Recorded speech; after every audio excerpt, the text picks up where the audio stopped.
तो वेलकम है सभी का। आ जाइए वापस। और देखिए, पिछले वाले वीडियो में हम लोगों ने यहाँ तक किया हुआ था। जो मैंने यहाँ फोटो बनाया हुआ, ये फोटो में क्या दिख रहा है? ये फोटो में दिख रहा है एक इन्फिनाइट स्लोप। इन्फिनाइट स्लोप क्या होता है ये मैंने बता चुका है। तो ये फोटो में दिख रहा है एक इन्फिनाइट स्लोप। और ये इन्फिनाइट स्लोप कुछ ऐसा है कि उसका जो ग्राउंड लेवल है उसके जस्ट एकदम पैरेलल में एक प्लेन है जिसका नाम मैंने बताया फेल्यूर प्लेन। अब फेल्यूर प्लेन वो प्लेन है जिसके अबव जो मट्टी है वो स्लाइड कर जाएगी, जिसके कारण शियर या स्टेबिलिटी ऑफ स्लोप जिसके अगेंस्ट हमको चेक करना है। माने कि स्लाइडिंग के अगेंस्ट हमको स्टेबिलिटी ऑफ स्लोप चेक करना था। यहाँ तक हमने देखा था और हमने ये भी पहचाना था, इसका भी पहचान किया हुआ था कि विलन कौन है इस पूरे सिनेरियो में और हीरो कौन है। तो हीरो हो गया आपका शियर स्ट्रेंथ ऑफ सॉइल, जो कि हरे में मैंने दिखाया हुआ है ग्रीन पेन से। टाउ एस बराबर सी प्लस सिग्मा एन बार tan फाइव। ये सिग्मा एन बार जो है सॉरी ये है नॉर्मल इफेक्टिव स्ट्रेस लिखा हुआ है। और ये स्ट्रेस कहाँ से आया ये चीज हमने पहले किया हुआ था। तो अभी तक यहाँ तक हमने देखा हुआ है। ठीक है, अब हमको जो यहाँ से आगे चर्चा करना है ना, वो करना है इस पर। मैं क्या करूंगा, यही फोटो बनाऊंगा हर एक केस में, लेकिन अब क्या करूंगा ना, कहीं पर मैं आपको दे दूंगा कि पोर वाटर प्रेशर है, कहीं पर दे दूंगा सीपेज हो रहा है, कहीं पर दे दूंगा गामा ड्राई सॉइल है। ऐसे डिफरेंट कंडीशन बनाएंगे और स्लोप का स्टेबिलिटी पता लगाने का प्रयत्न करेंगे। ठीक है, तो चलिए शुरू करते हैं। वेलकम, स्वागत है। तो पहला लिखिए, हेडिंग लिख लीजिए कि हमको करना क्या है आज। तो heading is stability analysis.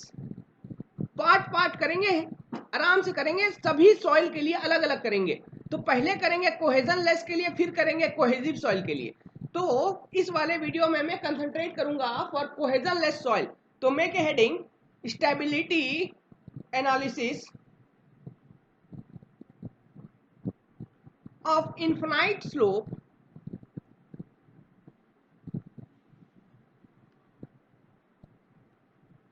In soil. ठीक है, in case of cohesion less soil. अब कोहेजन लेस सॉइल का माने तो पता हो गया ना आपको, C बराबर 0 and phi not equal to 0। ये होता है कोहेजन लेस सॉइल। एग्जांपल हो गया इसका, बचपन से पढ़े हो, बालू सैंड है या नहीं है? बिल्कुल है। चलिए आगे बढ़िए। तो ये हो गया, इसका माने क्या हो गया, C बराबर इसमें 0 होगा और फाई क्या है, ये है C माने कोहेजन। तो कोहेजन लेस है, कोहेजन है ही नहीं, यहां लिख लीजिए लेस। कोहेजन है ही नहीं तो C 0 होगा या नहीं होगा? बिल्कुल होगा। और फाई आपका मिलेगा। और ये फाई होता क्या है? फाई इंटरनल फ्रिक्शन एंगल होता है, इंटरनल फ्रिक्शन एंगल। ठीक है, ये कैसे है, क्या निकलता है, इसका सिग्निफिकेंस क्या है, सब हमने बताया हुआ था शियर स्ट्रेंथ का चैप्टर में। तो यहां बताने की जरूरत नहीं है, सभी को पता होगी। तो ये सॉइल है और इस तरह का स्लोप है। इस केस में हमको स्टेबिलिटी एनालिसिस करना है। तो ये है आपका मुख्य हेडिंग। अब इसमें जो सब हेडिंग आएगा उसे लिखिए। इसे मैं इरेज करता हूं। लिख लिया सबने? अब इरेज किया। अब सब हेडिंग लिखिए। पार्ट वन लिखिए ड्राई सॉइल। कोहेजन लेस है लेकिन ड्राई सॉइल है, या फिर सैचुरेटेड, पार्शियली सैचुरेटेड है। देखेंगे क्या होता है, सभी में बताऊंगा। पार्शियली, इन दोनों केस में ज्यादा विभिन्नताएं नहीं है, इसलिए मैंने एक ही साथ इसे बताऊंगा। ठीक है, तो पार्शियली सैचुरेटेड और ड्राई सॉइल या फिर बल्क सॉइल। ठीक है, इन तीनों केसेस में ज्यादा डिफरेंस नहीं है। तो केस क्या है देखिए, तो वही वाला फोटो बनाना है। तो ये हेडिंग लिख लिया, तो मैं इस पेज को क्लियर करूंगा ताकि यहां फोटो बना सकूं।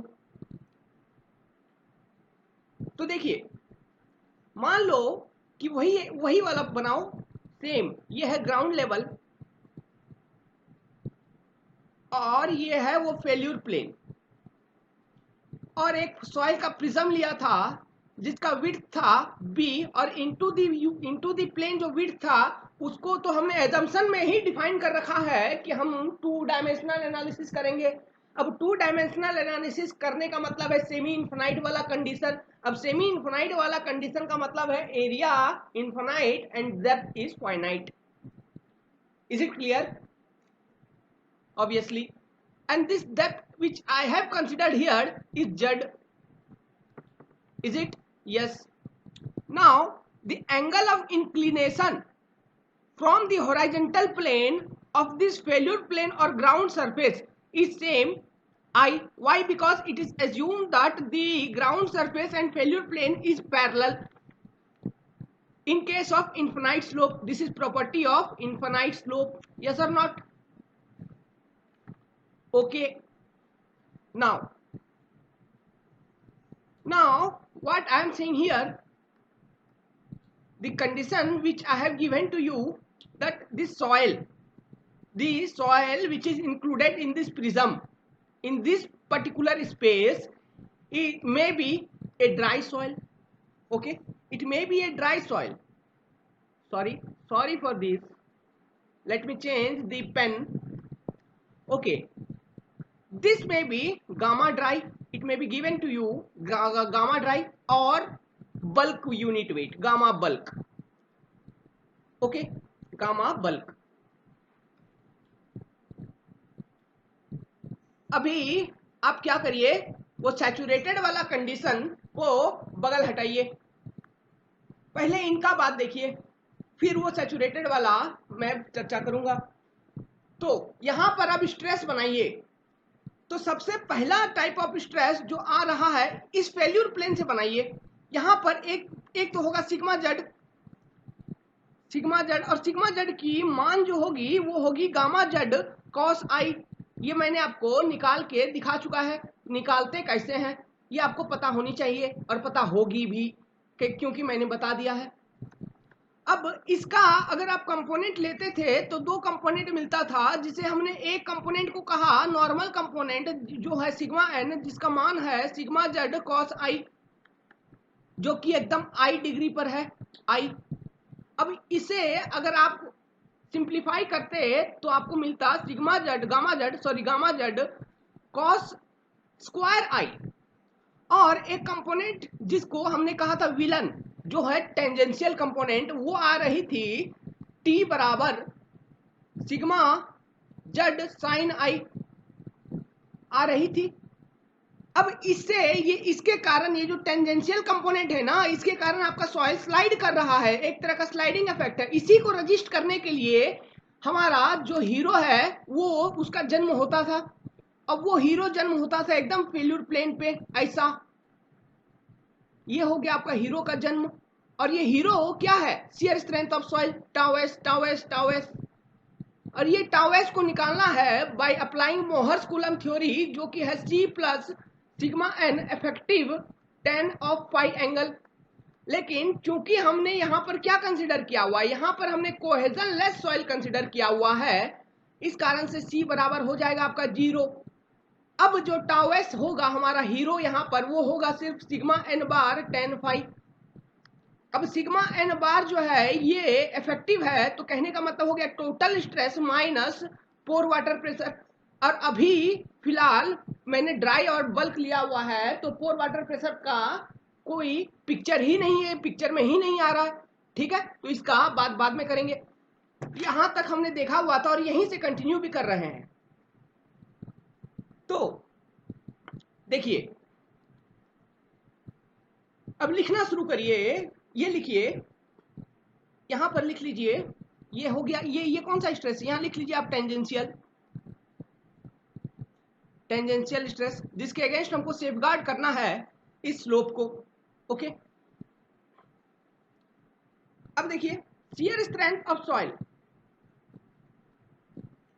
मैं इसे लिख सकता हूं शियर स्ट्रेंथ ऑफ सॉइल। अगर मैं लिखूं जो कि हमारा हीरो, उसका मान होगा टाउ एस बराबर क्या हो जाएगा यहां सिग्मा एन बार tan फाई। क्यों मैंने बता रखा C बराबर 0, क्योंकि C बराबर 0 अब अगर आपको दिया हुआ है सॉइल ड्राई है या बल्क है, ठीक है, ड्राई और बल्क सॉइल, तो इस केस में यहां जो गामा यूज होगा ना, गामा, उसका वैल्यू क्या क्या हो सकता है? उसका वैल्यू एक तो हो सकता है गामा ड्राई, या फिर हो सकता है गामा बल्क, ठीक है, गामा बल्क। तो इसका माने ये भी हो गया, अगर पोर वाटर, और सेकेंड पॉइंट लिखिए, अगर नो पोर वाटर प्रेशर, नो पोर वाटर प्रेशर, अगर मैं कहूं कहीं पर नो पोर वाटर प्रेशर, माने U बराबर 0 अगर मैं कहीं पे कह दिया, तब भी तो हमको इफेक्टिव स्ट्रेस मिल जाएगा, क्योंकि U का वैल्यू मैंने बता रखा है कितना, 0। तो सिग्मा एन बार कितना हो जाएगा, सिग्मा माइनस यू, जो कि हो जाएगा सिग्मा एन बार, वही रहेगी बराबर सिग्मा।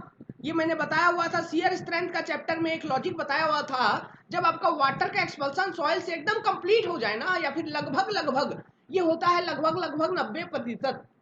अगर 90% पर आ जाए कंसोलिडेशन का लेवल, तब हम मानते हैं कि पोर वाटर प्रेशर जो है वो एकदम बिल्कुल खत्म हो गया,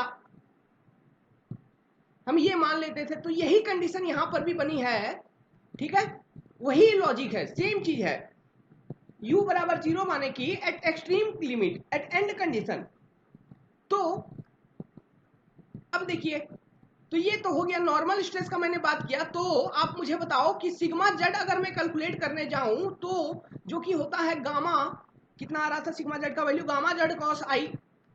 तो यहां पर गामा में मैं कौन सा गामा यूज कर सकता हूं? मैंने बताया आपको गामा ड्राई है या फिर गामा बल्क है, ध्यान में आया? बिल्कुल आ जाना चाहिए। तो अब निकालिए आपका हीरो कितना हुआ, विलन कितना हुआ, और हमको निकालना क्या है, फैक्टर ऑफ सेफ्टी। वही हमारा इसमें काम है, पूरे वीडियो में हमको निकालना है फैक्टर ऑफ सेफ्टी, ठीक है। और फैक्टर ऑफ सेफ्टी वाला जो लॉजिक है, ये मैंने पहले वाले वीडियो में बताया हुआ है। तो विलन अगर मैं निकालूं, जिसे मैं कहूंगा टेंजेंशियल स्ट्रेस, ये कितना निकालूंगा, कैसे निकालूंगा? तो T बराबर मैंने आपको बता रखा है सिग्मा जेड साइन आई, माने कि सिग्मा जेड का मान डालो यहां पर गामा जेड कॉस आई, गामा जेड कॉस आई, ठीक है, cos I into sine i हो जाएगा। ये हो गया आपका विलन। और हीरो जो है वो आपका कितना रहा, हीरो रहा सिर्फ टाउ एस बराबर सिग्मा एन बार टेन फाइव, फाई है इंटरनल फ्रिक्शन एंगल। या फिर हीरो को आप ऐसे भी लिख सकते हो, अगर पोर वाटर प्रेशर दिया हुआ है तो आप ऐसे लिख सकते हो क्या, sigma minus you ten five, ठीक है, ऐसे लिख लेंगे आराम से, कोई पंगा नहीं है, कोई बात नहीं है। ये sigma minus you ten five किस केस में होगा, कहने का मतलब है ड्राई सॉइल। ड्राई सॉइल में तो पोर वाटर प्रेशर है ही नहीं, क्योंकि उसमें पानी है ही नहीं, तो वाटर का कोई कंपोनेंट आएगा ही नहीं। समझ में आ रहा है, आ जाना चाहिए। अब देखिए, तो ये है आपका हीरो। तो अब मुझे निकालना है फैक्टर ऑफ सेफ्टी। अच्छा, अभी रुक जाइए, टाउ एस को कंप्लीटली लिखिए। तो सिग्मा एन बार टेन फाइव जो है टाउ एस, तो सिग्मा एन बार मैं कैसे लिखूंगा, ये मैं लिखूंगा सिग्मा जेड कॉस आई इंटू टेन, कॉस आई इंटू टेन फाइव, माने कि इसे मैं ऐसे लिखूंगा क्या, gamma Z cos square of I ten phi. तो ये कंप्लीट हीरो आपको मिल गया, कंप्लीट हीरो। और कंप्लीट विलन भी आपको मिल चुका है, टी बराबर gamma Z cos I sine i. मिला है, बिल्कुल मिला है, मैंने बता रखा है, इसमें कोई संकोच करने की बात नहीं है। अब देखिए, अब आपको निकालना है, अगर मैं पूछूं what is factor of safety, factor of safety जो हमको निकालना है, तो आप क्या करोगे, एकदम हीरो बटा विलन का रेशियो लोगे। तो हीरो बटा विलन का रेशियो माने कि टाउ एस बटा टी करोगे। तो टाउ एस बटा टी किया तो क्या मिला, देखो क्या मिला, गामा जेड कॉस स्क्वायर आई टेन फाइव बटा गामा जेड कॉस आई साइन आई, इतना। तो यहां से देखिए, यहां से ये जो कॉस आई है नीचे डिनोमिनेटर में और न्यूमेरेटर में जो कॉस स्क्वायर है, तो एक एक तो कट गया ना, तो क्या बचा, गामा जेड कॉस आई बचा, टेन फाई। ये सब बच्चों वाली बात है, लेकिन बताना पड़ता है, बताना पड़ता है, कोई जरूरी नहीं हो कि सभी को आए ही, ठीक है। अब देखिए,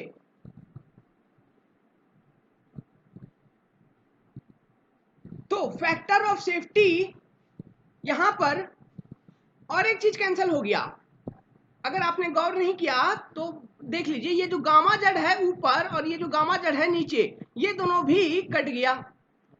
तो आपको अभी सिर्फ बचा इतना कि कॉस आई यहाँ ऊपर बच गया, टेन फाई बच गया न्यूमेरेटर में, और डिनोमिनेटर में बच गया साइन आई।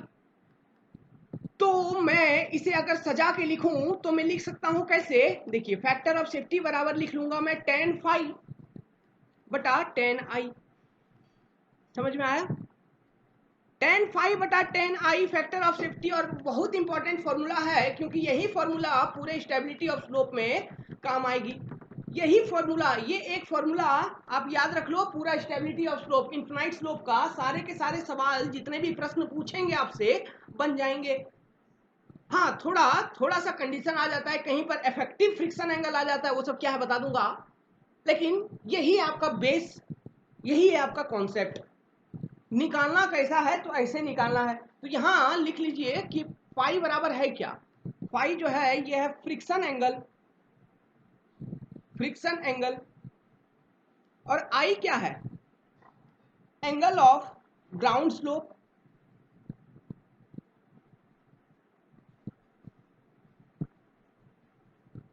कहां से, फ्रॉम दी हॉराइजेंटल, ये इंपॉर्टेंट है, फ्रॉम दी हॉराइजेंटल प्लेन।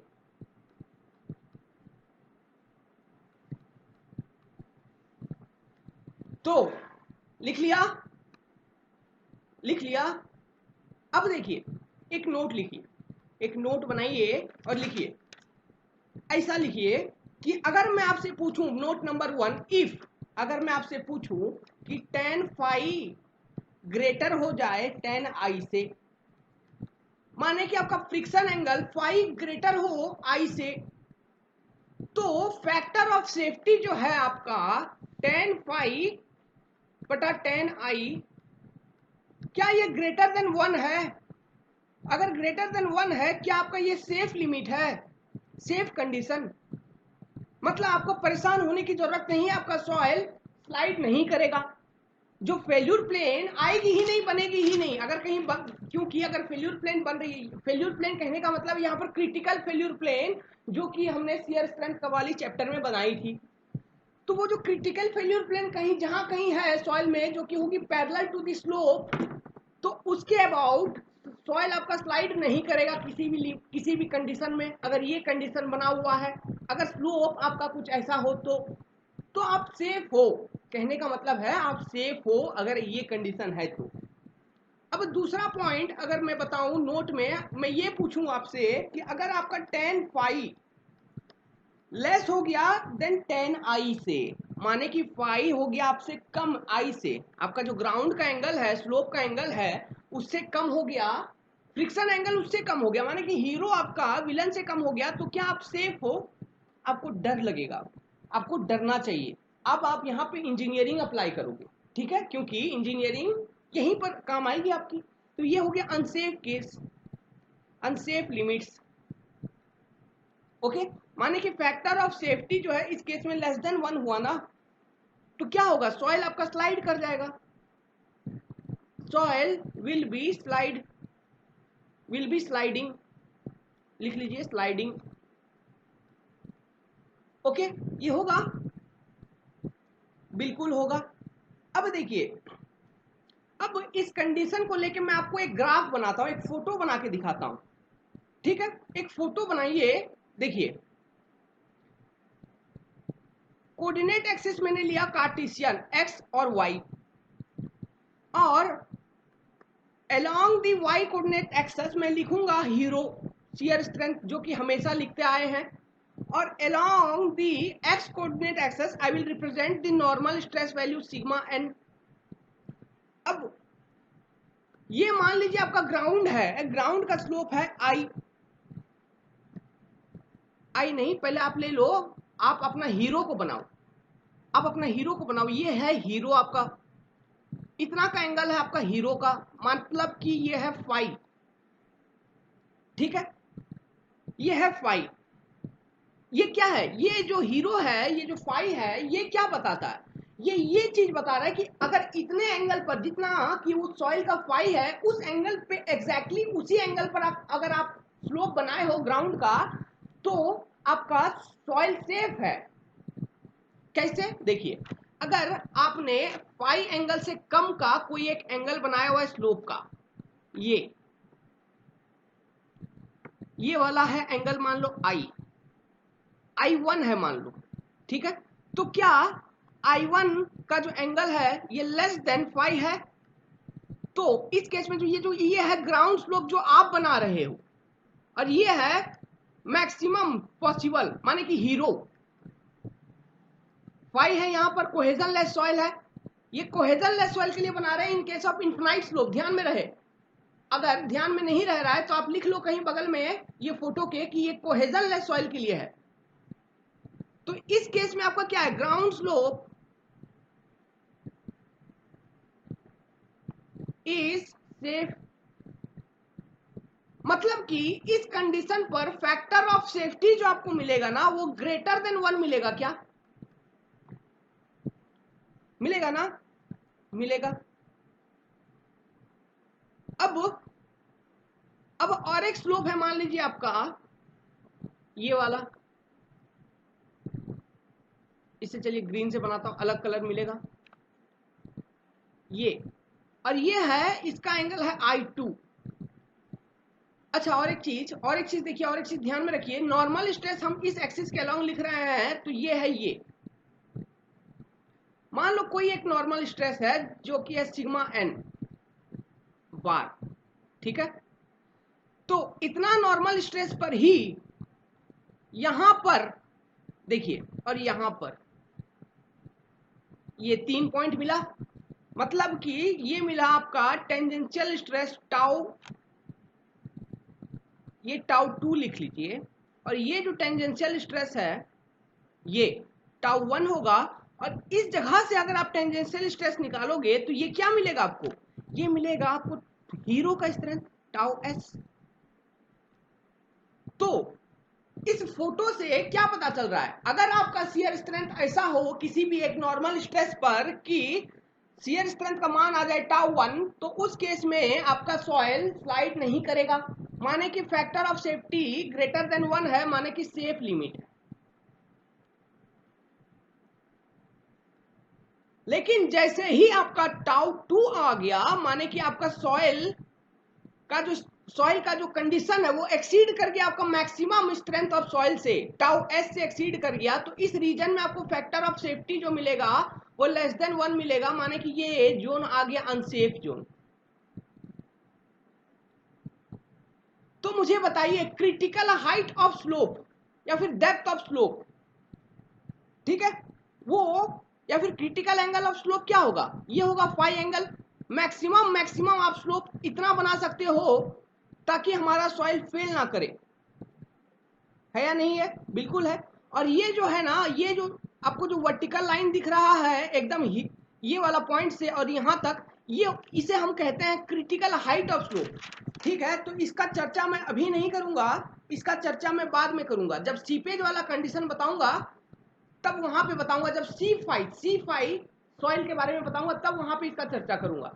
हालांकि ये होता है critical height of slope. Critical height of slope माने कि ये वर्टिकली जड़ नहीं, एकदम वर्टिकली कितना डेप्थ पर आप बना सकते हो, वर्टिकल डेप्थ कितना होगा, ठीक है। कहने का मतलब है ये जो प्रिज्म था आपका और ये जो फेल्यूर प्लेन ऐसा था, तो ये जड़ तो ऐसा था ना, तो ये जड़ नहीं, क्रिटिकल हाइट कहने का मतलब है ये वाला ऐसा, क्योंकि ये लाइन तो वर्टिकल है। तो ये एक चीज मैं आपको दिखाऊंगा जब मैं पढ़ाऊंगा C5 सॉइल का कंडीशन। तो फिलहाल यहां आप बने रहिए। तो इसी डायग्राम को अगर मैं लैंग्वेज में लिखने चलूं तो क्या क्या लिख सकता हूं इस डायग्राम के ऊपर, इसके बारे में मैं पहला पॉइंट ये लिख सकता हूं क्या, फॉर एनी गिवन, पहला पॉइंट नहीं होगा ये तो स्टेटमेंट हो जाएगा कि for any given normal stress, इसे पहला पॉइंट ही बना लीजिए, मैं मिला के लिखवा दूंगा। Normal stress for any given normal stress, मतलब ये डिपेंड करेगा आपका ग्राउंड कंडीशन के ऊपर कि वो जो फेल्यूर प्लेन है उसके ऊपर वेट ऑफ सॉइल कितना है, ये उस पर निर्भर करेगी। तो for any given normal stress value if I1 जो कि है आपका slope, ground slope, slope angle of ground, slope of ground is less then, I1 लिख लीजिए, I1 मिटा दीजिए, इरेज कर लीजिए, क्योंकि इफ लिखा हुआ है तो कंडीशन बनाना है। If slope of ground is less than the friction angle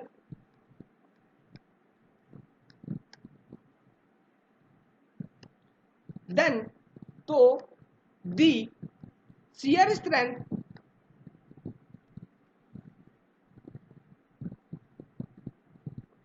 जो कि है टेंजेंशियल,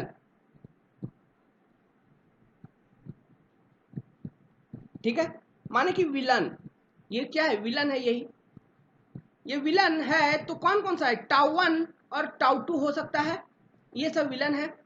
टाउ एस आपका हीरो है, यहां तक लिखा।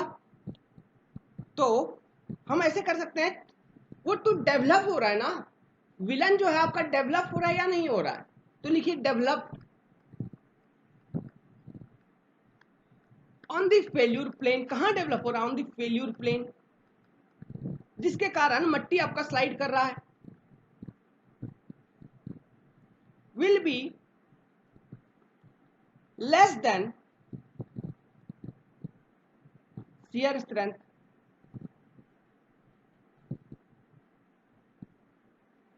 Of soil. और इस केस में अगर ऐसा कंडीशन बनता है तो factor of safety greater than 1 and soil will not fail, लिख लीजिए।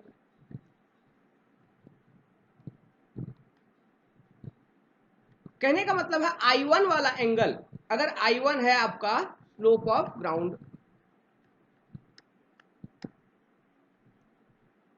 तो यहां I1 लेस है 5 से, तो इस केस में जो I1 जो स्लोप है जिसके कारण एक शियर स्ट्रेंथ टाउ 1 डेवलप हो रहा है ऑन फेल्यूर प्लेन, वो लेस होगा shear strength of soil tau S से। तो फैक्टर ऑफ सेफ्टी अधिक हो गया 1 से, तो आप हो गए सेफ लिमिट, है या नहीं है, बिल्कुल है, हो जाएगा, हो जाएगा। आगे बढ़ते हैं, तो पॉइंट नंबर 2 ये लिख सकते हैं कि फॉर एनी गिवन, फिर से लिखिए वही चीज, for any given normal stress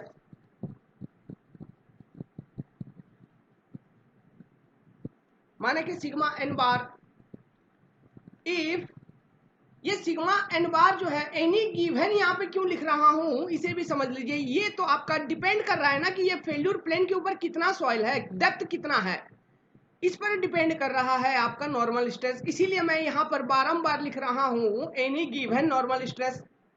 तो for any given normal stress, किसी भी एक नॉर्मल स्ट्रेस की वैल्यू पर, इफ दी I2 फिर से लिख रहा हूं, if the ground slope angle, ठीक है, जो यहां है I2 इस केस वाला, ये है I2 वाला कंडीशन, इज ग्रेटर देन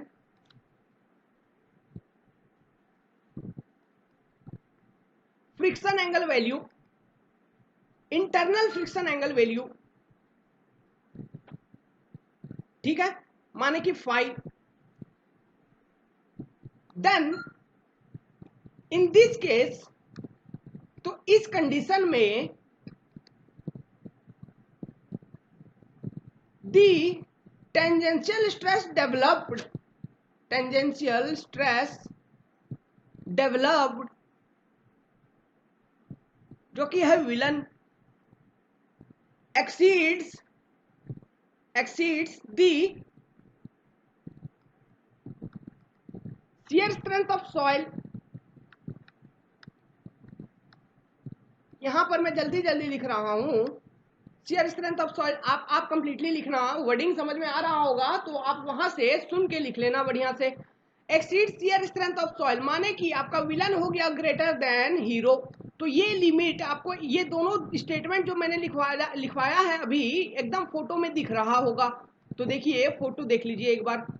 तो मैंने क्या कहा, for any given normal stress माने कि sigma N, at sigma N जो आप ग्राउंड स्लोप बनाए हुए एट एंगल I1, तो ये एंगल जो I1 है वो लेस है आपका फ्रिक्शन एंगल से। तो इस केस में आपका ग्राउंड स्लोप एकदम सेफ लिमिट पर है, मतलब कि इस एंगल पर अगर आप ग्राउंड का स्लोप बनाए हुए तो ये स्लोप आपका फेल नहीं करेगा। अगर जैसे ही आप इससे एक्सीड कर रहे हो, किससे एक्सीड कर रहे हो, phi1 से, तो उस केस में I1 अगर I2 स्लोप दे दिया तो इस स्टेट में जो आपका विलन बन रहा है τ2 वो ज्यादा है τs से या नहीं है, तो फेल होगा, हो जाएगा या नहीं होगा, बिल्कुल हो जाएगा। तो यही चीज लिखवाया हूं। ओके, एकदम पिक्चर क्लियर है। अगर कोई डाउट हो, अभी भी कोई संकोच, तो आप लिख सकते हो कमेंट में। हाँ, अब देखिए इसे कंप्लीट कर लीजिए। क्या लिखवाया था, विलन ग्रेटर देन हीरो, माने आप तो अब लिख सकते हो बना के खुद, माने कि factor of safety less than 1, माने कि अनसेफ हो गया, अनसेफ स्लोप। ठीक है, इसे आप वर्डिंग में जैसा आपको लिखना है लिख लीजिए, अनसेफ स्लोप या फिर अनस्टेबल लिख लीजिए सजा के, अनस्टेबल। ओके, तो ये है अभी तक का कंडीशन जो हमने देखा, अभी तक इतना देखा। चलिए अब मैंने जो एक पॉइंट लिखवाया हुआ है सबमर्ज्ड स्लोप, ठीक है। अब वो केस बनाइए ऑफ सबमर्ज्ड स्लोप। अब पोर वाटर प्रेशर के बारे में यहां पर कुछ जिक्र होगा। केस 2 बनाइए, केस 2, वो तो केस 1 था ना, मेन हेडिंग जो था वो तो था ही, उसका सब यूनिट 1 मैंने पहले वाले वीडियो में पहले वाले अभी जो डिस्कशन किया उसका सब यूनिट 1 डिस्कस किया। अब जो डिस्कस करूंगा केस 2 डिस्कस करूंगा, और केस 2 होगा सबमर्ज्ड स्लोप। सबमर्ज्ड स्लोप कहने का मतलब है कि जो सॉइल है आपका ये पानी के अंदर है, और सबमर्ज्ड स्लोप के केस में भी मैं पहला कंडीशन ये बनाऊंगा कि नो सीपेज माने कि no flow of soil, no flow of water through the soil.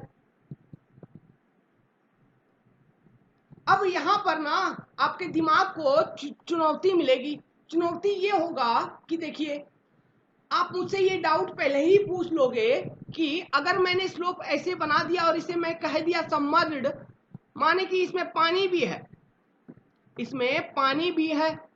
अब पानी है और पानी इंक्लाइंड है, ये स्लोप है इंक्लाइंड है एट एंगल सम एंगल आई, और ये है सॉइल कोहेजन लेस, माने कि ओनली 5 को हमको कंसिडर करना है, और इसमें पानी भी है, वाटर है, और ये जो सॉइल होगा इसका यूनिट वेट हमको कंसिडर करना है गामा सबमर्ज्ड।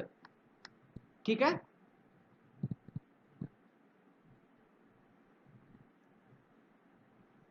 ये जो सॉइल है इसका यूनिट वेट हमको कंसिडर करना है गामा सबमर्ज्ड। यहां पे पानी भी दिखा दिया मैंने, इसका यूनिट वेट हमको कंसिडर करना है गामा सबमर्ज्ड, माने कि गामा डैश। तो आप मुझसे ये चीज पूछोगे, क्योंकि अब आपको दिमाग में चुनौती मिल गई, आपको दिमाग में खटक गया होगा कि पानी तो फ्लो कर जाएगी क्योंकि ये इंक्लाइंड है, और हमने बता रखा है फ्लूइड मैकेनिक्स के अंदर कि water always flow from higher state to lower head, high head to low head. पानी का कहने का मतलब फ्लूइड मैकेनिक्स अगर आप नहीं पढ़े हो, जो मैंने वीडियो वगैरह बनाई है, कोई बात नहीं, मैं यहां बता देता हूं। पानी का ये गुण है कि हमेशा वो high head to low head flow करेगी। तो यहां से ये देख के तो आपको एकदम पता चल रहा है कि ये वाला पॉइंट हाई हेड है और ये लो हेड है, तो वाटर यहां से यहां फ्लो कर जाएगी। ठीक है, तो उस चीज को जो भी हो रहा है वो तो होगा ना होगा पता नहीं, नहीं वो तो फ्लो होगा ही, लेकिन उसे आप अभी एज्यूम कर लो कि फ्लो नहीं हो रहा है। ये जो केस मैं बनाऊंगा वो केस बनाऊंगा, क्योंकि पहले इसे देखेंगे, इसके बाद सीपेज वाला देखेंगे अगर कंडीशन, तब कुछ पिक्चर क्लियर होगा। इसलिए ये वाला चीज मैं बता रहा हूं, ये किताबों में नहीं है, ये हमने खुद से सोचा हुआ है, इसलिए ठीक है। इसलिए एक मतलब समझाने के लिए, इसके बाद जो सीपेज वाला कंडीशन आएगा ना उसे समझाने के लिए ये मैं बता रहा हूं। ओके, ये कोई केस नहीं है। तो चलिए शुरू करते हैं। ये मैंने क्या बताना है मुझे उसे बताता हूं, आपको समझाना है। ये यहां पे मान लो assume no flow of water, assume लिखवा दिया। एज्यूम तो आप कुछ भी कर सकते हो, तो मैंने भी एक एज्यूम किया है, assume no flow of water, ठीक है।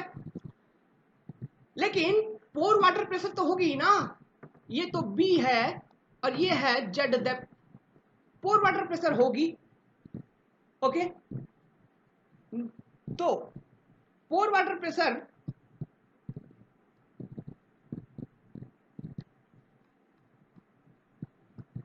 कितना है, U।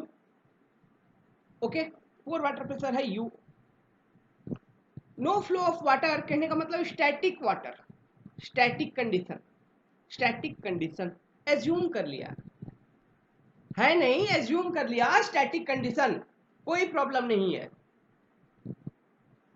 अब देखिए, अगर मैं स्ट्रेस कब बनाऊं, अब स्ट्रेस बनाऊं, तो ये देखिए सबसे पहले ये जो आपका स्लोप है फेल्यूर प्लेन, ठीक है, फेल्यूर प्लेन जो है वहां पर देखिए सॉइल का स्ट्रेस और पोर वाटर प्रेशर पर, ये चीज क्लियर है ना। सॉइल के कारण जो वेट के कारण जो स्ट्रेस लग रहा है वो डाउनवर्ड लग रहा है, और पोर वाटर पानी के कारण जो प्रेशर लगेगा वो ऊपर लगेगा। क्यों, ये टोटल स्ट्रेस लग रहा है, तो टोटल स्ट्रेस के रेस्पॉन्स में ना ये लगेगा, ये दोनों, ठीक है। तो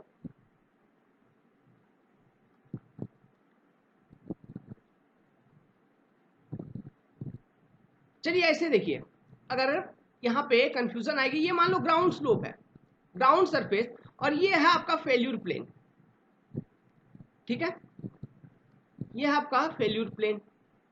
समझिएगा, धीरे धीरे बताऊंगा। तो ग्राउंड स्लोप से आपको जो स्ट्रेसेस मिल रही है, ग्राउंड स्लोप से जो फेल्यूर सरफेस पे स्ट्रेस मिल रही है, वो एक तो मिल रही है सिग्मा जेड मिल रही है। ये थोड़ा बड़ा बना दिया मैंने, इसे थोड़ा छोटा कर लीजिए, इसका जो पॉइंटिंग है इसे थोड़ा छोटा कर लीजिए, ऐसा। ये मिल रहा है एक आपको सिग्मा जेड, ठीक है, और एकदम आई एंगल पर एक नॉर्मल स्ट्रेस की वैल्यू मिल रही थी from ground surface on the failure plane, ये बता रहा हूं यहां पर, ये मिल रही थी सिग्मा एन बार, ठीक है, और ये मिल रही थी और एक कंपोनेंट आपको टी, जो कि होता था विलन, होता था, बिल्कुल होता था। और एक चीज देखिए, ये गामा सबमर्ज्ड यहां पर हम कंसीडर नहीं करेंगे, थोड़ा सा गलती हो गया, हम लेंगे सैचुरेटेड, ये सॉइल आपका सैचुरेटेड है तो गामा सेट कंसीडर करेंगे, गामा सबमर्ज्ड तो निकल के आएगी, इक्वेशन जो भी बनाएंगे वहां पर गामा सबमर्ज्ड निकल के आएगी, लेकिन हम कंसीडर करेंगे गामा सेट, क्योंकि ये सॉइल सैचुरेटेड है। अब देखिए यहां पर देखिए रिएक्शन, देखिए अब क्या होगा, रिएक्शन सबसे पहला तो पोर वाटर प्रेशर एकदम सेम, ठीक है।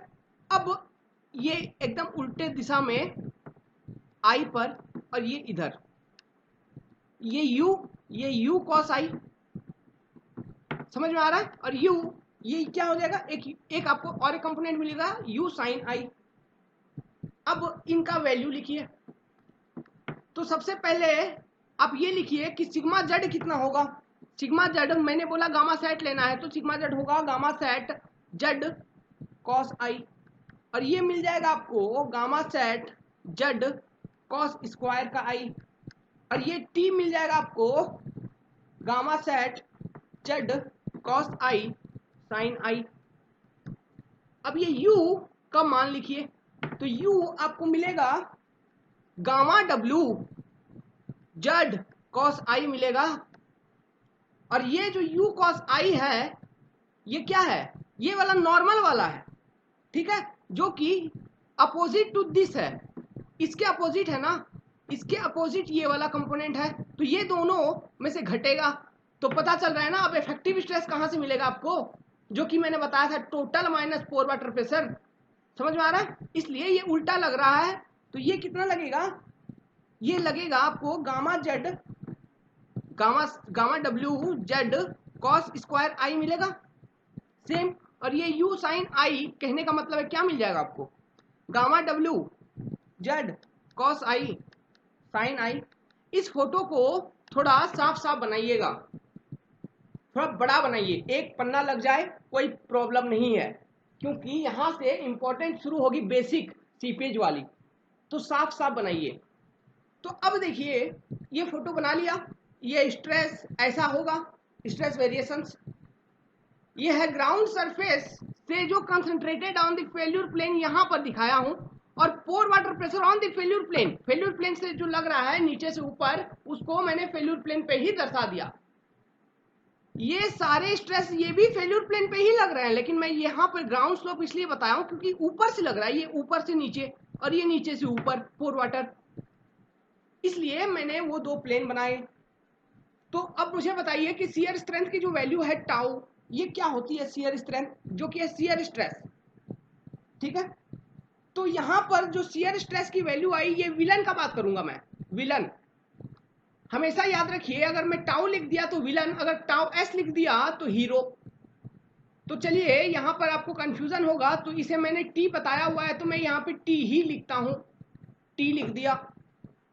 तो ये टी बराबर कितना हो गया, एक तो हो गया, इतना हो जाएगा क्या, देखिए ये टी बराबर कितना होगा, सबसे पहले ये देखो कि टी इस डायरेक्शन में लग रहा है टेंजेंशियल स्ट्रेस, और पोर वाटर प्रेशर एकदम अपोजिट लग रहा है ऑन द सेम प्लेन। ये दोनों स्ट्रेस कहां एक्ट कर रहे हैं, on the same plane act कर रहे हैं ना, वो प्लेन कौन सा है, फेल्यूर प्लेन। फेल्यूर प्लेन पे ही टाउ एक्ट कर रहा है और इस डायरेक्शन में, इस ओर, और फेल्यूर प्लेन पे ही पोर वाटर प्रेशर अपोजिट डायरेक्शन में लगी है। तो क्या टी को मैं ऐसे लिख सकता हूं, टी बराबर मैं ऐसे लिखूंगा sigma z sine i, sigma z sine i minus mu sine i हो जाएगा। तो टी को अगर कंप्लीटली लिखोगे तो gamma sat z cos I sine i minus gamma डब्ल्यू जेड कॉस आई साइन आई। ओके, तो अगर इसे रिजॉल्व करेंगे तो टी बराबर आपको मिल जाएगा कि गामा सेट माइनस गामा डब्ल्यू z cos I sine i. अब गामा सेट माइनस गामा डब्ल्यू, जब मैंने सॉइल मैकेनिक्स का बेसिक बताया था तो वहां पे बताया था कि gamma sat minus gamma W की मान जो होती है वो होती है गामा सबमर्ज्ड। तो टी बराबर यहां पे मैं लिखूंगा कि gamma submerged into z sine I cos i मिला। तो ये मिल गया आपका विलन। तो क्या देखिए, ड्राई स्टेट से, ड्राई कंडीशन या फिर बल्क अगर यहां पे लोगे तो उस कंडीशन से यहां पर जो आपका विलन है कम हो गया क्या, थोड़ा सा कम हो गया ना, लेस हो गया, यही बताना है, यही बता रहा हूं कि यहां पर विलन कम हो गया। अब देखिए सीपेज वाला कंडीशन जब बताऊंगा वहां तो जादू हो जाएगा, वहां तो जादू हो जाएगा, वहां और कम हो जाएगी ये विलन, नहीं विलन नहीं, वहां पे हीरो कम हो जाएगी, सीपेज होगी तो हीरो कम हो जाएगी आपकी, कैसे मैं बताऊंगा। तो यहां देखिए फिलहाल, तो यहां देखिए फिलहाल यहां टी बराबर हो गया गामा सबमर्ज्ड जेड साइन आई कॉस आई, ये हो गया आपका विलन। तो आप हीरो लिखिए, माने कि टाउ एस लिखिए, माने कि शियर स्ट्रेंथ ऑफ सॉइल को लिखिए। अब शियर स्ट्रेंथ ऑफ सॉइल अगर आप लिखोगे तो लिखोगे टाउ एस बराबर, चूंकि यहां कोहेजन लेस सॉइल है इनफाइनाइट स्लोप है, sigma N effective tan phi इतना लिखा। अब सिग्मा एन इफेक्टिव का जो वैल्यू है वो है, सिग्मा एन इफेक्टिव का जो वैल्यू है वो कितना मिलेगा, वो मिलेगा आपको sigma total minus 4 water pressure, तो मैं लिखूंगा gamma sat z cos square I minus of gamma डब्ल्यू जेड कॉस स्क्वायर आई tan phi होगा, सॉरी tan phi तो यहां नहीं आएगी, तो ये हो जाएगी आपकी सिग्मा एन इफेक्टिव। तो इसे अगर रिजॉल्व करो तो मिलेगा आपको सेम कि gamma submerged z cos square i मिल गया आपको। अगर ये अच्छा एक मिनट, हाँ ठीक है बिल्कुल सही है, ये मिल गया। तो टाउ एस बराबर कितना होगा, कभी कभी हो जाता है सिग्मा एन tan phi इतना मिला। अब सिग्मा एन का वैल्यू यहां उतार दीजिए, तो टाउ एस बराबर कितना हो गया, सिग्मा एन का वैल्यू क्या निकल गया था, गामा सबमर्ज्ड ऐसे लिख दिया, चलिए कोई एक ही बात है, कॉस स्क्वायर आई इंटू और कुछ थी क्या, जेड थी, इंटू tan phi, ये मिल गया आपका हीरो। अब मैं यहां से आपको पूछूं कि फैक्टर ऑफ सेफ्टी मुझे निकाल के बताओ, तो आप निकाल लोगे रेशियो ऑफ टाउ एस बटा टी।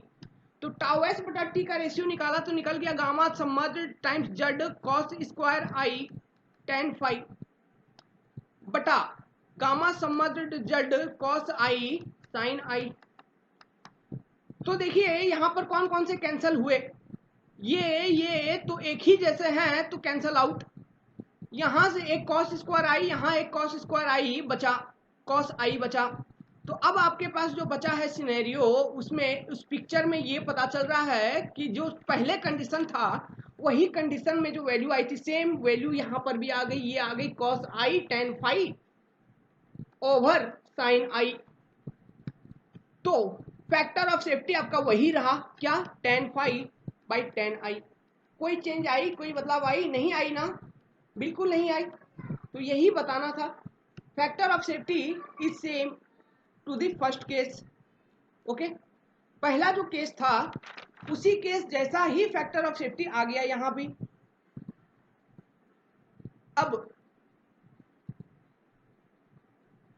अब देखिए ये जो कंडीशन मैंने यहां पे बनाया था ये तो कंप्लीटली सैचुरेटेड केस बनाया था, कंप्लीटली सैचुरेटेड केस। अब अगर मैं बोलूं कि पार्शियली सैचुरेटेड है आपका सॉइल, अब लिखिए उस केस 2 का ही बिट नंबर 2 या फिर केस 3 बना लो, केस 3, ये लिखिए केस 3 कि आपका सॉइल है पार्शियली सैचुरेटेड।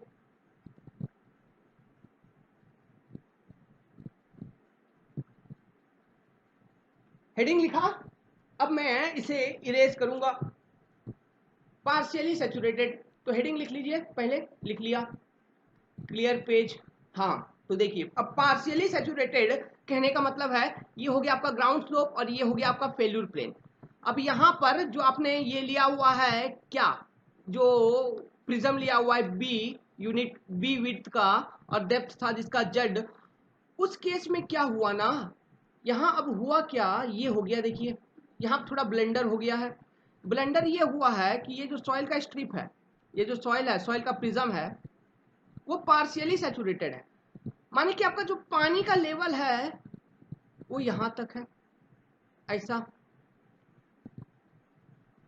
तो मैं ऐसा दिखाऊंगा, वाटर का जो लेवल है यहां तक है,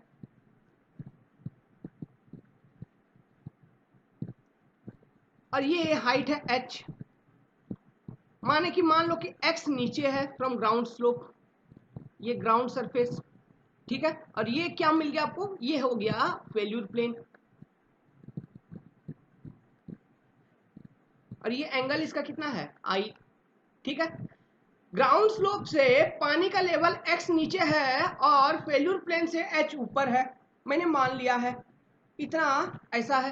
तो एक चीज मुझे बताओ कि ये वाला जो मट्टी है यहाँ, इसका यूनिट वेट क्या कंसिडर करोगे, गामा बल्क करोगे, और इसका यूनिट वेट क्या कंसिडर करोगे, गामा सेट। अब यहाँ गामा बल्क कंसिडर करना और यहाँ गामा सेट कंसिडर करना है, अब इस केस में भी आपको एक कंफ्यूजन आ सकती है, क्योंकि मैंने कंसोलिडेशन में कुछ बताया हुआ है, कंसोलिडेशन नहीं, जब मैं इफेक्टिव स्ट्रेस वाला चैप्टर पढ़ाया था तो वहां पे जो कैपिलरी वाला कंडीशन पढ़ाया था, उसके बाद एक केस पढ़ाया था जिसमें मैंने ये बताया था कि अगर आप ड्रेन आउट एकदम पानी को तुरंत निकाल रहे हो जमीन से, तो आपका सॉइल कुछ समय के लिए इनिशियली सैचुरेटेड ही रहती है। अगर लॉन्ग टाइम बाद देखोगे तो वहां पे आपको दिखेगा गामा बल्क, तो ये वही लॉन्ग टाइम बाद वाला कंडीशन है, ये मान लीजिए, ठीक है, ये वही लॉन्ग टाइम बाद वाला कंडीशन है। अब देखिए, तो ये हो गया आपका केस। अब इसका स्ट्रेस वेरिएशन बनाइए, वही वाला स्ट्रेस वेरिएशन पोर वाटर प्रेशर का, और ग्राउंड स्लोप से जो स्ट्रेस कंसंट्रेटेड है टुवर्ड्स दी फेल्यूर प्लेन, मतलब ये एक प्लेन ले लिया और ये एक प्लेन ले लिया, तो ग्राउंड स्लोप से, ग्राउंड सरफेस से जो डाउनवर्ड स्ट्रेसेस लग रही है वो लग रही है एकदम, एक तो हो गया सिग्मा जेड जो आपको पेरेंट स्ट्रेस है। अब इसका दो कंपोनेंट मिला था आपको, इसका एक कंपोनेंट तो मिला था आपको ऐसा जो कि था नॉर्मल, और एक मिल गया था विलन जिसके अगेंस्ट हमको सेफगार्ड करना होती थी, ये मिल गया आपको सिग्मा एन, ये होता था सिग्मा जेड कॉस आई मिल गया आपको, और ये मिल गया सिग्मा जेड साइन आई। अब देखो, अब पोर वाटर प्रेशर कितना कितना होगी, पहले तो मुझे ये बताइए, क्या पोर वाटर प्रेशर कितना होगी।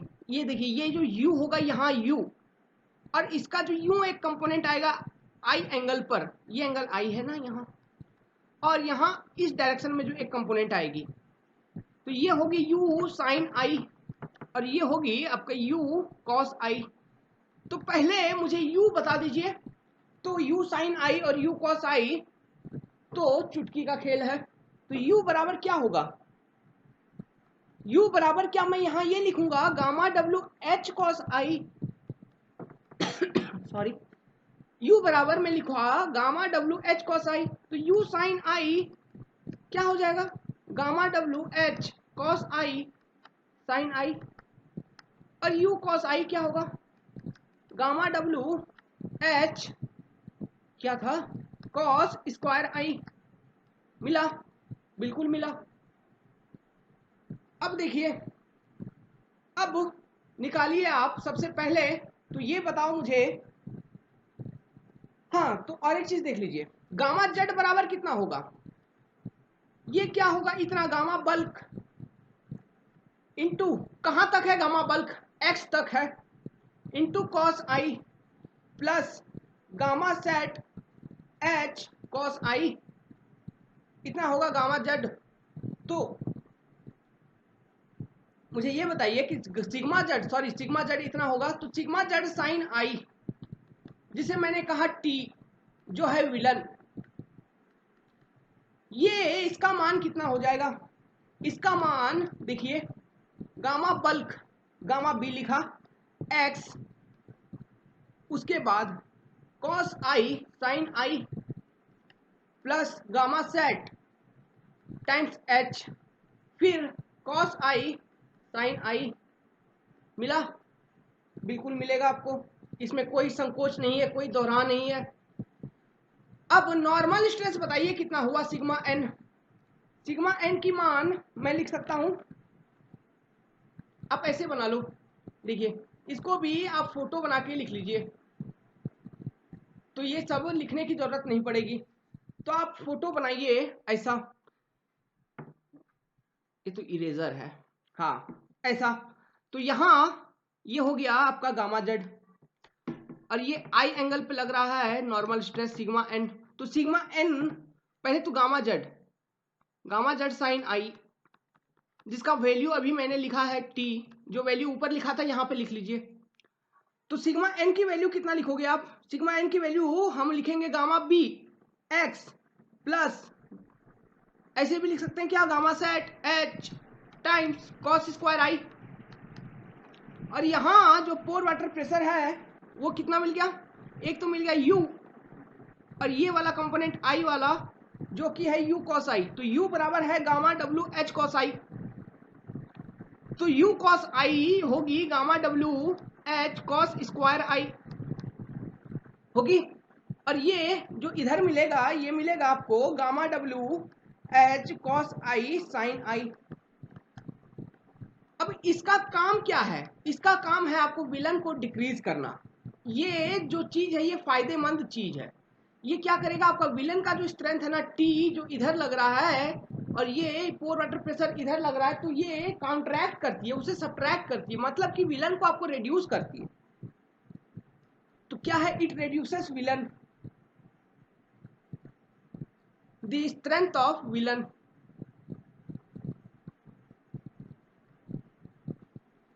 तो अब मुझे बताइए, ये जो केस है ऐसा बनाइए, स्ट्रेस आप सजा के लिखिएगा।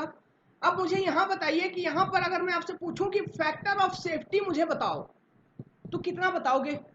ये एकदम आप हीरो बटा विलन करोगे, माने कि tau S shear strength of soil जो है टाउ एस बाई टी करोगे। अब टाउ एस को यहां अगर लिखना है आपको तो आप लिखोगे sigma N effective times ten phi. अब सिग्मा एन इफेक्टिव कितना हो जाएगा? सिग्मा एन इफेक्टिव हो जाएगा सिग्मा टोटल, माने कि sigma n minus pore water pressure into ten phi. ये हो गया आपका हीरो। तो इसे पहले लिखिए डिटेल में। तो अगर इसे डिटेल में लिखने चले तो लिखेंगे आप टाउ एस बराबर gamma B x plus gamma sat H minus gamma W h. ठीक है, अब ये हो गया कंप्लीट ब्रैकेट के अंदर, और बगल में रहा आपका कॉस आई और टेन फाई, लिख सकता हूं ऐसे। तो अब देखिए, ये गामा सेट एच से गामा डब्ल्यू एच ये दोनों में घटाव होगी, ये दोनों एक दूसरे रेड्यूस होगा, और यहां मिल जाएगा आपको गामा सबमर्ज्ड मिलेगा। तो अब कितना बचा? अब आपको ऐसा मिलेगा। चलिए ये जो भी है बात की बात है, इसे ऐसे ही रहने दीजिए। अब विलन को लिखिए, विलन बराबर टी, इसे लिखिए। इसे कितना लिखोगे? इसे भी सेम लिखोगे क्या? Gamma bulk into X plus gamma sat into H minus gamma W h. ठीक है, कॉस आई साइन आई एकदम सेम हो गया। तो अब मुझे बताइए कि फैक्टर ऑफ सेफ्टी जो मैंने आपसे पूछा था पहले, तो पहले तो ये देखो, यहां पे देख लीजिए, क्या ये विलन का जो ये वाला पार्ट है और हीरो में जो ये वाला पार्ट है दोनों सेम है? ये दोनों कैंसिल आउट होगा, तो इन दोनों को लिखने का कोई जरूरत है? अब ना कोई जरूरत नहीं है। तो अब लिखना क्या है? सिर्फ यहां पर कॉस स्क्वायर है, तो अब क्या लिखोगे? फैक्टर ऑफ सेफ्टी बराबर कॉस स्क्वायर आई, यही बचेगा, कॉस स्क्वायर आई टेन फाई बटा कॉस आई साइन आई। तो फैक्टर ऑफ सेफ्टी वही रहा ten phi by tan i. तो यहां पर एक नोट बनाइए, नोट ये बनाइए, चाहे आपका सॉइल में जो बल्क हो गामा बी हो, या फिर गामा ड्राई हो, या फिर गामा सैचुरेटेड हो, या फिर गामा पार्शियली सैचुरेटेड केस हो, हर एक केस में आपको स्लोप स्टेबिलिटी ऑफ स्लोप देखना है, तो वहां फैक्टर ऑफ सेफ्टी जो निकालना है तो उसका एक ही मान होगा, और वो होगा ten phi by tan i. तो यहां तक तो ये क्लियर है। कोहेजनलेस सॉइल दिस कंडीशन, तो फैक्टर ऑफ सेफ्टी बराबर टेन फाई बटा टेन आई, बिल्कुल। तो कोई गलती नहीं करना है, यहां तक केसेस याद रखना है, किस किस केस के लिए कितना फैक्टर ऑफ सेफ्टी है। तो 4-5 केस तो अभी बता दिया जिसका फैक्टर ऑफ सेफ्टी एक ही है, और किताबों में सिर्फ बताया हुआ है, आपको केस दिखा देगा, केस ये दिखा देगा सबमर्ज्ड केस, लोग ये पार्शियली सबमर्ज्ड ऐसा बता देगा, और बता देगा in all those cases the factor of safety value goes to tan phi by tan i. तो ये आप किताब में पढ़ते तो ये मिलता, लेकिन यहाँ पर बहरहाल मैंने आपको प्रूफ करके दिखाया हुआ है कि कैसे होता है वो टेन फाई बाई टेन आई। ठीक है, तो नोट बनाइए, तो इसे सुनहरे अक्षर में लिखिए, जो आपको एग्जाम में काम आएगी यही लाइन, जितना भी अभी हमने किया उसका निचोड़। तो लिखिए नोट, और नोट में ये लिखिए कि in cohesionless soil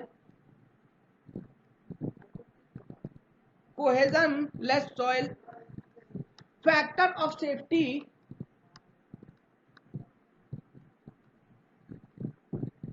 in full submerged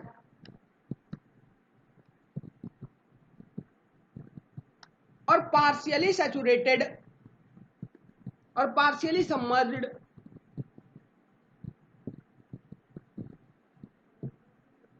condition is बराबर tan phi बाई tan i। इसे सजा के लिख लीजिए। तो कंफ्यूज नहीं होना है। अगर आपको दे दिया है कि स्लोप जो है आपका सॉइल कंडीशन पार्शियली सबमर्ज्ड है या फिर फुल्ली सबमर्ज्ड है, तो कोई प्रॉब्लम नहीं है। दोनों ही केस में फैक्टर ऑफ सेफ्टी का मान एक ही होगा, वो होगा tan phi बाई tan i। अब आगे आपका सबसे इंपॉर्टेंट केस, जिस केस को मैं कहूंगा डैडी। क्यों? यहां से सवाल आएंगे अधिक। सॉरी ये तो मैं इंग्लिश लिख रहा था। यहां से क्वेश्चन आएंगे अधिक। ओके, यहां से क्वेश्चन जो आएंगे ना ये ज्यादा आएंगे, बहुत ज्यादा। तो वो केस का नाम है केस 4। अब इसका जो हेडिंग है ये है स्टेडी स्टेट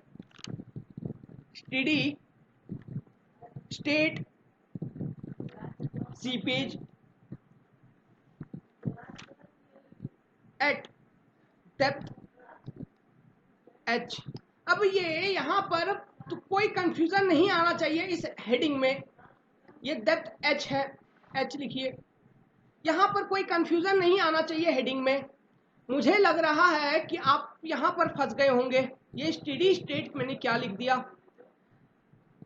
तो यहां अगर आप फंस गए तो आप सबसे पहले परमिएबिलिटी का जो चैप्टर है उसे देखिए, और उसमें भी आप ये देखिए जो मैंने वेल हाइड्रोलिक्स का यूनिट बताया हुआ है। वेल हाइड्रोलिक्स जो फील्ड परमिएबिलिटी टेस्ट में पंपिंग आउट टेस्ट बताया हुआ है, वहां पे मैंने स्टेडी स्टेट क्या होता है इसे समझाया हुआ है। फिलहाल एक चीज और बता देता हूं, स्टेडी स्टेट क्या होता है। किसी कोई एक क्रॉस सेक्शन है इन सॉइल और वहां से वाटर फ्लो कर रही है, तो जितना डिस्चार्ज निकल रहा है टाइम के साथ ये कांस्टेंट है।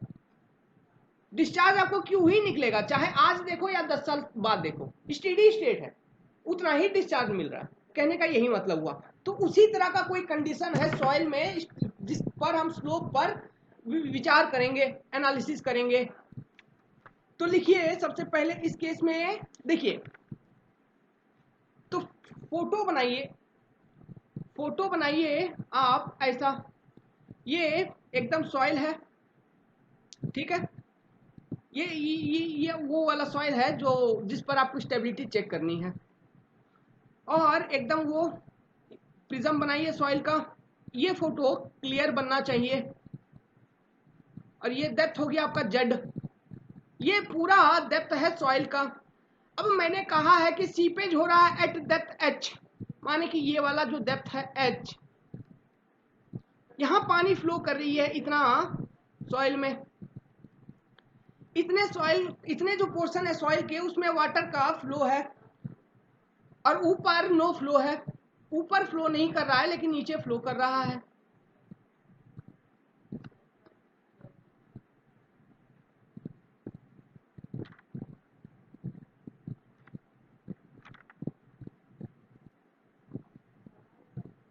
हाँ, तो देखिए नो, अरे ये तो गंदा हो गया। चलिए कोई बात नहीं, अब इसे इरेज करने जाऊंगा, पूरा मिटाना पड़ेगा, फिर से बनाना पड़ेगा, तो टाइम का लॉस है। तो वो नहीं बनाना है, करना नहीं है। तो यहां नो फ्लो है, no flow of water, no flow of water. और यहां इस जोन में स्टेडी स्टेट सीपेज। ओके, यहां है स्टेडी स्टेट सीपेज और इस जोन में नो फ्लो ऑफ वाटर।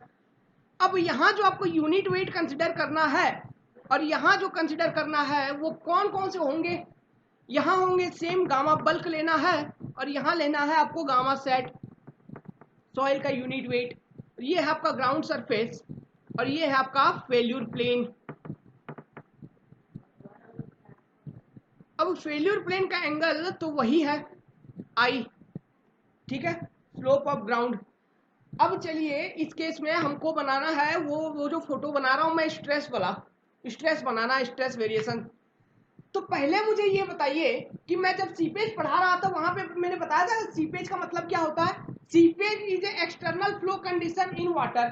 तो जब in soil water, flow of water जो एक्सटर्नली होता है ये एक फ्लो कंडीशन है। It is a flow condition in soil, okay, it is a flow condition. अब सीपेज के कारण, सीपेज फ्लो हो रहा है कहीं पर, तो उसके कारण एक प्रेशर लगता था इन डायरेक्शन ऑफ फ्लो ओनली। तो उस प्रेशर का नाम क्या था? उस प्रेशर का नाम था सीपेज प्रेशर। तो सीपेज प्रेशर लगता था भाई। अब सीपेज प्रेशर लग रहा है तो यही सीपेज प्रेशर यहां पर भी बनाना है हमको। अब कैसे बनाएंगे वो मैं बताऊंगा। देखिए, तो वही सीपेज प्रेशर जो है ना, उसी के कारण कुछ ना कुछ गड़बड़ घोटाला हो जाता है। अब वो गड़बड़ घोटाला क्या है ये देखते हैं। तो सबसे पहले एक प्लेन बनाइए, एक पॉइंट बनाइए जहां से एक टेंजेंशियल स्ट्रेस जो कि होगा विलन टी होगा, ये वो ग्राउंड वाला है, और वहां से ये ग्राउंड सरफेस है। मैं ये ग्राउंड सरफेस से बता रहा हूं कि ग्राउंड सरफेस से एकदम डाउनवर्ड कंसंट्रेटेड है एक स्ट्रेस आपका जिसका नाम है सिग्मा जेड। और ऑन दी फेल्यूर प्लेन ये सारे स्ट्रेस कहां लग रहे हैं? फेल्यूर प्लेन के ऊपर। और at i angle sigma N जो कि है normal to the failure plane और ग्राउंड को भी, ठीक है। तो ये मिल गया आपको टी, ये मिल गया सिग्मा एन, और टी और सिग्मा एन का वैल्यू इस केस में कैसे निकालना है यहीं पर लॉजिक है और यहीं सवाल फंसता है। तो देखिए, अब देखिए यहां फेल्यूर प्लेन पर पोर वाटर प्रेशर का गति क्या हो रहा है उस पर ध्यान दीजिए। तो एक तो आपको सीधा सीधा बना दोगे ऐसा, पोर वाटर प्रेशर यू बराबर कितना होगा यहां गामा डब्ल्यू एच कॉस आई, और ये जो मिला आपको कंपोनेंट एट आई इधर ये मिला आपको यू कॉस आई, और एक इस तरफ मिल रहा है यू साइन आई, ठीक है, u sine i. U sine आई का जो मान है इसका मान कितना है? इसका मान है आपको gamma W H cos I sine i, ठीक है।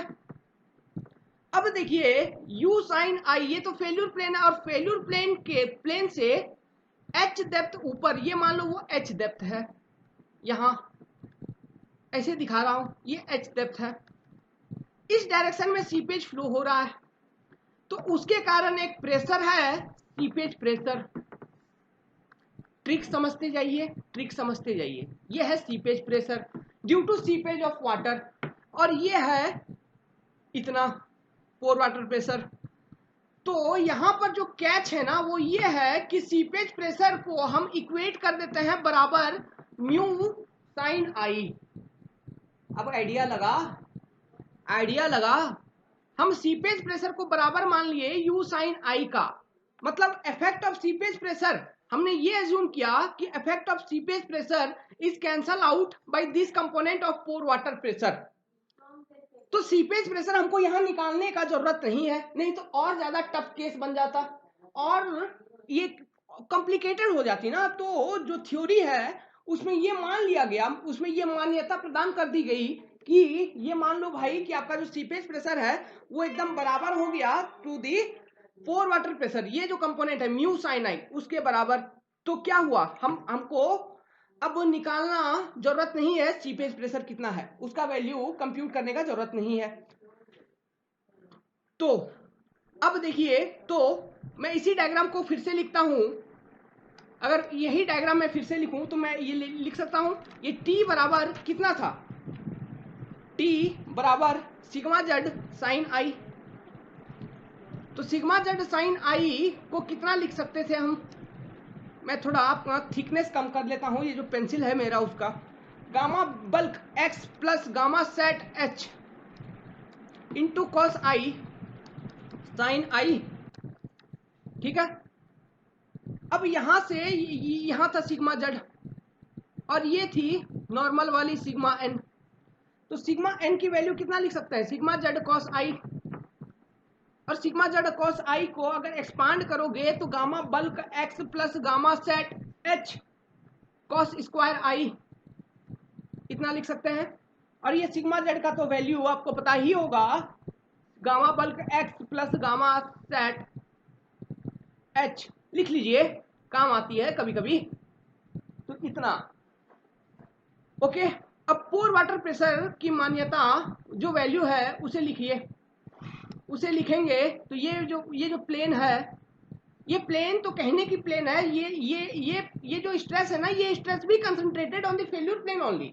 मैं दिखा रहा हूं सिर्फ कि वो ऊपर से लग रहा है और नीचे से लगता है पोर वाटर प्रेशर, ये दिखाने के लिए मैं इसे बना रहा हूं। तो यहां देखिए, यहां जो आपको पोर वाटर प्रेशर था यू की मान्यता कितना थी, let me reduce the pencil thickness.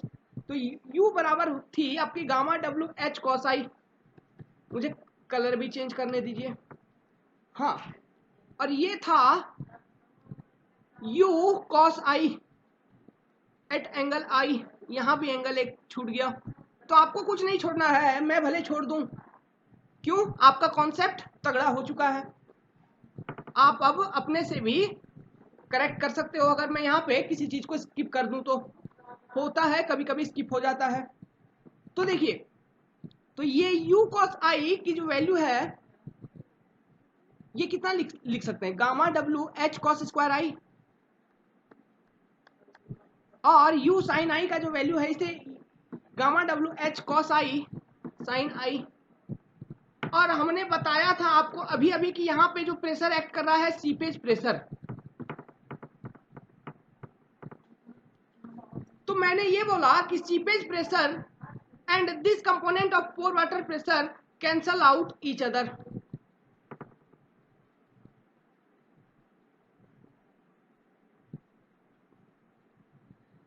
अब देखिए, ये कैंसल आउट हो गया अगर, तो इसके कैंसल आउट होने के कारण इसमें बुराइयां क्या आ रही है, इस केस में क्या डिफिकल्टी आ गई है। तो आपको एक चीज का तो अनुमान हो गया होगा बिल्कुल ही, इस केस में जो डिफिकल्टी आ रही है ये कि हमारा जो विलन है उसका स्ट्रेंथ उतना ही रहा। क्यों, पहले केस में क्या हो रहा था, इतना माइनस इतना हो रहा था विलन, लेकिन अब क्या ये तो कैंसल आउट हो गया भाई, तो क्या आपका विलन कम हुआ, विलन कम नहीं हुआ, विलन का स्ट्रेंथ बढ़ गया। तो मुसीबत है, विलन का स्ट्रेंथ अगर बढ़ गया तो मुसीबत है ना। तो अब क्या करोगे आप, बड़ा ही सिंपल है, फैक्टर ऑफ सेफ्टी निकाल के चेक करना है। अब मैं निकालूंगा फैक्टर ऑफ सेफ्टी, देखिए क्या क्या होता है यहां पर। तो सबसे पहले निकालिए विलन। अब तो पेंसिल का थिकनेस बढ़ा लेते हैं, विलन बराबर टी बराबर कितना निकल गया, gamma bulk into X plus gamma sat into H into cos आई साइन आई। ओके, यहां पर कोई माइनस होगा, कोई पोर वाटर प्रेशर का वैल्यू कोई नहीं होगा ना, क्यों, हमने एज्यूम ये कर लिया कि जो पोर वाटर प्रेशर की वैल्यू है वो कैंसल आउट हो रहा है by the seepage pressure. Seepage pressure जो एक्ट कर रहा है हमको उसे कैलकुलेट नहीं करना है, तो हमने मान लिया कि वो बराबर एकदम पोर वाटर प्रेशर कंपोनेंट माने कि म्यू साइन आई। तो ये कैंसल आउट नहीं हो रहा है, तो हीरो आपका जो विलन का स्ट्रेंथ है ये इतना रहा। अब हीरो आपका कितना हो गया, हीरो निकालिए, हीरो निकल गया आपका टाउ एस होता है, जो होता है sigma N effective times tan phi. अब sigma N effective minus tan phi, तो बराबर अगर लिखने चलो तो क्या लिखोगे, gamma bulk x plus gamma sat H, ठीक है, माइनस लिखोगे गामा डब्ल्यू एच। तो यहां पर खेल हो गया, हीरो तो आपका कम हो रहा है लेकिन आपका विलन कम नहीं हो रहा है, तो डर लगना चाहिए, डर लगेगा, लगेगा बिल्कुल लगेगा, सीपेज हो गया, डर लगेगा। कॉस स्क्वायर आई, समझ में आया, पंगा कहां हुआ, यहां हो गया पंगा। तो इसी कंडीशन से हमको बचाना है। ये मैंने क्या किया, हाँ, तो देखिए ये cos स्क्वायर आई और ये tan फाई, इतना रहा विलन, सॉरी इतना रहा हीरो, जो कि पहले भी था। लेकिन पहले क्या हो रहा था, सबमर्ज्ड केस का ये बात कर रहा हूं मैं, तो सबमर्ज्ड केस में ये हो रहा था कि आपका विलन जो है उतना ही कम हो रहा था जितना हीरो कम हो रहा था। लेकिन यहाँ क्या हुआ, सीपेज हो गया, तो सीपेज प्रेशर बराबर म्यू साइन आई कर दिया, तो हीरो तो आपका कम हो ही गया, लेकिन विलन कम नहीं हो रहा है। टेंजेंशियल स्ट्रेस की स्ट्रेंथ उतनी ही रही। तो अब यहाँ फैक्टर ऑफ सेफ्टी को देखिए, अब निकालिए फैक्टर ऑफ सेफ्टी। तो फैक्टर ऑफ सेफ्टी मैं लिखने चलूं तो मैं लिखूंगा, हाँ तो एक चीज देख लो, तो क्या यहां पर अब गामा ये दोनों कैंसल आउट होके मैं इसे गामा सबमर्ज्ड एच लिखूंगा, ठीक है। तो फैक्टर ऑफ सेफ्टी मैं लिखूंगा एच बाई वी, माने कि टाउ एस बाई टी, माने कि gamma B x plus gamma submerged times H into cos का square I tan phi divided by gamma B x plus gamma sat H into cos I sine I. Okay, तो क्या अब ये और ये cancel out होंगे? नहीं होंगे, बिल्कुल नहीं होंगे। तो अब फैक्टर ऑफ सेफ्टी को अगर आप सिंप्लीफाई कर दो, फैक्टर ऑफ सेफ्टी को सिंप्लीफाई कर दो, तो क्या आप ऐसे लिख सकते हो, चलिए इन दोनों का रेशियो जो है, चलिए छोड़िए रेशियो क्यों, ऐसे ही लिखिए gamma B x plus gamma submerged h over gamma B x plus gamma sat H into tan phi by tan i, tan i. तो क्या यहां पर फैक्टर ऑफ सेफ्टी कम, आपको लग रहा है कि फैक्टर ऑफ सेफ्टी थोड़ा कम हो रहा है? हो रहा है ना, क्यों? ये गामा सबमर्ज्ड जो है ये कम है ना गामा सेट से, gamma sat is always greater than gamma submerged value. क्यों? क्योंकि गामा सेट जो गामा सबमर्ज्ड होती है वो होती है gamma sat minus gamma W. Okay, तो ये आपको तो यही पता चल गया कि फैक्टर ऑफ सेफ्टी कम हो गया। अब इसका निष्कर्ष क्या है, इसका कंक्लूजन क्या है? इस केस में अगर ऐसा केस कहीं हो जाए तो इसे बचाएं कैसे, ये सारे बात मैं बताऊंगा। लेकिन उससे पहले एक चीज, इसे और थोड़ा सिंप्लीफाई करते हैं, ये इक्वेशन को और थोड़ा हम सिंप्लीफाई करेंगे और थोड़ा सरल बनाने का कोशिश करते हैं। तो देखिए मैं एक लिखूंगा, ये जो पूरा ये जो रेशियो है ना, ये जो टोटल है ये रेशियो, इसे मैं गामा इफेक्टिव के टर्म में लिखने का कोशिश करूंगा, गामा इफेक्टिव। अब ये क्या है गामा इफेक्टिव, अभी देखिए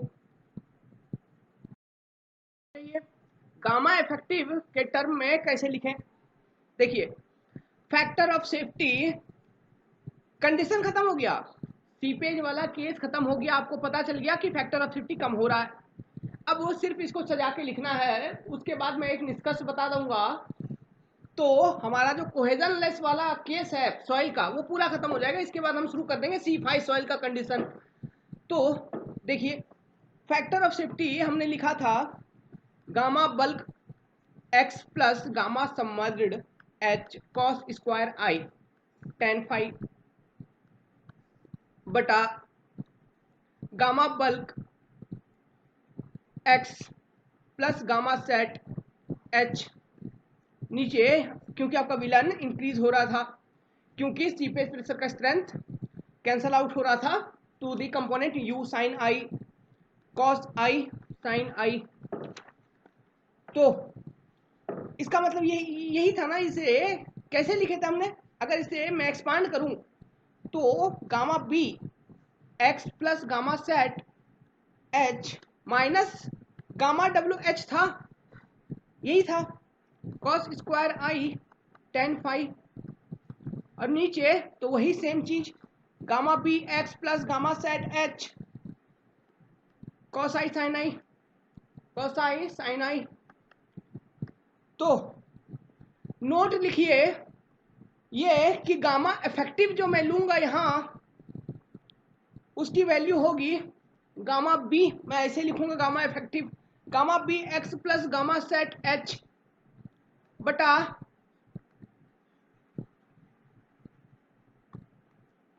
gamma B x plus gamma sat H बटा एक्स प्लस एच, ये होगा गामा इफेक्टिव।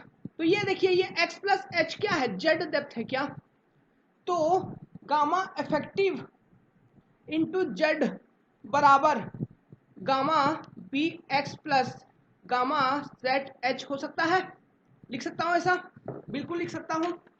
तो यहां पर देखिए अब ये वाला जो पार्ट आ गई, इसे मैं क्या लिख सकता हूं, जेड टाइम्स गामा इफेक्टिव, इस वाले को ऐसे देखिए मैं लिख देता हूं, नेक्स्ट पेज में मैं लिख लेता हूं। फैक्टर ऑफ सेफ्टी जो अभी तक आपको मिला था वो मिला था gamma bulk x plus gamma sat H minus gamma W का एच कॉस स्क्वायर का I tan phi divided by gamma B का एक्स प्लस गामा सेट का H into cos I sine I, यही था ना, जस्ट मिनट, यही था cos I sine i. अब मैंने ये बताया कि ये जो पार्ट है गामा बी एक्स, मैंने अभी आपको प्रूव करके दिखाया, प्रूव नहीं एक नोट लिया मैंने, मान्यता इसका मान ऐसा ले लिया कि gamma B x times gamma sat h को मैंने आपको अभी निकाल के बताया था, ये मैं लिखूंगा गामा इफेक्टिव गुना जेड। तो इस वैल्यू को ऊपर नीचे डाल दीजिए तो क्या मिलेगा, तो देखिए मिलेगा फैक्टर ऑफ सेफ्टी बराबर Z times gamma effective minus gamma W H बटा जेड गुना गामा इफेक्टिव और ऊपर कॉस स्क्वायर आई टेन फाई और नीचे कॉस आई साइन आई। तो क्या मिल गया factor of safety, factor of safety मिल गया जेड गामा इफेक्टिव, या फिर इसे कॉमन ले लूं, अगर मैं जेड गामा इफेक्टिव अगर कॉमन ले लूं, ठीक है, तो मैं ऐसे लिख सकता हूं फैक्टर ऑफ सेफ्टी को एक माइनस गामा डब्ल्यू एच बटा जेड गामा इफेक्टिव, ठीक है, टेन फाई टेन आई, इसे सॉल्व करेंगे टेन फाई टेन आई, ये हो गया। इस फॉर्म में याद रखिए छोटा फॉर्मूला है, जल्दी सवाल बनेगा, और गामा इफेक्टिव का वैल्यू वही याद है ना। हाँ तो ये केस हुआ आपका खत्म। अब और एक केस बनाइए, केस 5, ये भी देख लीजिए क्या है। केस 5 ये है, मैंने अभी क्या बताया था, steady state seepage is occurring at certain depth H. अब अगर मैं ऐसा केस बनाऊं कि स्टेडी स्टेट सीपेज हो रहा है एट ग्राउंड लेवल ओनली, यहीं पर सीपेज हो रहा है, यहीं से सीपेज हो रहा है, ठीक है, यानी कि जो आपका स्ट्रिप है ये जेड डेप्थ का जो स्ट्रिप है पूरे में सीपेज हो रहा है, और ये है ग्राउंड सरफेस, और ये आई एंगल आई, ठीक है, और ये है आपका सॉइल, और ये सॉइल का जो आपको लेना है अब यूनिट वेट वो लेना है पूरे का गामा सेट, और पूरे में हो रहा है सीपेज, माने कि यहां पर x बराबर 0 है और h बराबर z है। तो पहले जो फॉर्मूला हमने डिराइव कर रखा है उसमें आप क्या करोगे, डायरेक्टली x बराबर 0 और h बराबर z सब्स्टिट्यूट करोगे, तो माने कि गामा इफेक्टिव का जो मान है वो कितना आएगा, 0 गुना गामा बल्क। देखिए नेक्स्ट पेज में लिखिए, ये है केस। तो अब देखिए फैक्टर ऑफ सेफ्टी जो मैंने पहले निकाल के आपको बताया हुआ है वो कितना बताया हुआ है, 1 माइनस गामा डब्ल्यू का जेड बटा गामा इफेक्टिव का जेड। हाँ गामा इफेक्टिव, जस्ट एक लुक लेने दीजिए मुझे, हाँ बिल्कुल गामा इफेक्टिव का जेड